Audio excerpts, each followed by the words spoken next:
First of all, I went to University of Ibadan. That's where I did my civil engineering. And I finished in 1990. I happened to have been posted to Rivers State for my youth service. When I got to Rivers State, I was posted to then AP, African Petroleum. From where I was staying in OGR in Port Harcourt, I would just trek probably 15 minutes or so.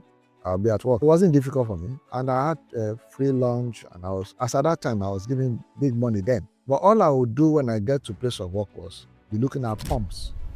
No pumping machine where they're repairing pump. I was like, man, you're a civil engineer. What are you doing here? So I reached out to my dad. I knew I had one of my dad's friends who did civil engineering. He was then one of the top people in MP in Lagos. I said, I need to get into a construction company. Can't be doing pumps. It's not my future. Gave me a note to the then Spibatignos, or for short Spibat, the French construction company. They were just starting off the construction of the Eleme petrochemical plant then. So I collected the note. I went down to Eleme to go and locate the company. The distance I had to trek to get to where the office was like some kilometers, and it was deserted. This is a remote place, deserted. But I was determined I must get to the office. Eventually I got there. And when I got there, I still remember the secretary asking me, you want to work here? I said, yes, I want to work here. And then with no preparation, just as I got there, I should sit down. Interview immediately, written interview. They gave me, I still remember, gave me some elevations, calculated cut and fill. And I just remember trapezoidal rule that we studied in school. I said, this is a piece of cake. And calculated everything. Gave to him, marked my papers, either 9/10 or 9.5/10. I can remember very well. Virtually got everything. So I got into the technical department, technical office. And so as I got there, I didn't joke with my work. I still remember very well the way I worked. I was very thorough in my work. I worked to the point, and it's not eye service. I'm not talking about eye service. I'm talking of really doing your job. We closed by 6. I gave my boss till that 6. Many times, my colleagues, 5 o'clock, they've already closed. They're already just gisting on their table and then relaxing. But I'll be there making sure I get that thing done. They will tell you, the boss has gone, the boss has gone. I just put my things inside and I go. I never knew that my diligence was being noted down. I didn't know. But I kept at my work. And that's one thing people should also learn, that wherever you find yourself, give your best. I wasn't looking at the money. I was just, I'm here to work. I want to give my best, and I was. Along the line, my boss then was a Frenchman, so he was transferred back to France. When he was transferred back to France, he wrote a note in French and said, that young boy, make him the head of the department. So that's how I began to rise till I left there. When I left there, that was probably late 94, the project was winding down. Went into a little going back to school, masters, and then also try my hands on a couple of projects here and there. Just trying to find your feet outside the office environment. Wasn't easy, a bit challenging. But one day, I was just at home when I got a call. One of my friends said he was coming to see me. We were both together at the Eleme Petrochemicals project. When he said, Mr. Rose wants to see you. I said, is he around? That was my former boss, the one that wrote the note that I should be made head of the department. He had come back at a higher post for the then LNG project. That's when LNG was just started. He said, he wants to see you. I said, no problem. Where is? He says, in Bonny. I said, okay. Where is Bonny? I'd never been there before. He said, I'll take you there. I said, I should bring you. Because the way I saw work with him, I need to go back a little. The way I saw work with him, I can't remember how many engineers were sacked, but he never touched me.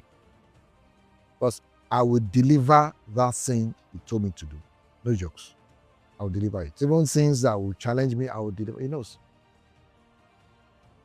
So when he came back, he said, anywhere you can find him, come bring him for me.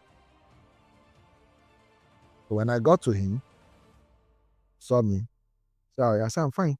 He said, I want to employ you. I said, sir, I want to do contract. I said, no problem. Introduced me to some of the other people. I said, This my boy, give him something to do. So the first thing they gave me to do was a supply. I was to supply shackles. If you know shackles, they used to carry loads. You put it on the mouth of a crane, hook your load. So I ran down to Port Harcourt and I asked somebody, a friend, they told me to supply this, and he said, no problem, give me some amount. I think everything was about 39,000 or something thereabouts. I put it. They gave me the supply. They cut long story short. The supply that was 39,000. I will spend all the money. There will be no gain. Even for me to get to start to be a problem. And I just dumped it. But thank God for good friends. One of my friends, he just called me and said, Dele, this is your first job. Even if you don't make money on it, deliver this thing, whatever the cost. I can't forget. Many years later, I had to go and thank him for that counsel. He said, deliver it. So I bundled all the shackles, entered the boat, got to Bonny Island.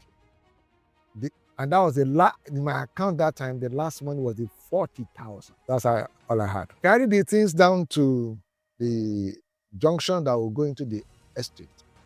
I couldn't pay transport to carry those shackles down to site. I was dragging shackles in sand. I mean, it wasn't funny. But one of the Julius Berger drivers saw me. Said, are you going to site? I said, yes.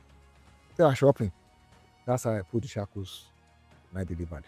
That was a turning point. I need to say, it was a major turning point. That I delivered that thing was a major turning point. The moment I did that, my former boss developed confidence.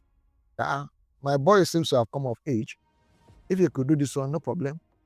So he called me, says, okay, can you give him one of the smallest warehouses to do? And I had a team of hungry people who had seen the roughness of life. I mean, I just know what I went through. Within 1 week, I finished that warehouse. They couldn't believe it. I set it up within 1 week. All the other warehouses inside that place, all of them, we did them. And I'm talking of large, I'm not talking of small things. So God has helped me with these initial startups that I got exposed to the law of construction. I got exposed to a lot of structures design at my early stage, and they formed my foundation. Because at this LNG project and so on, I said that, well, let me now register a company. It was in 1997, during all this, that I now registered Tola Contractors Nigeria Limited.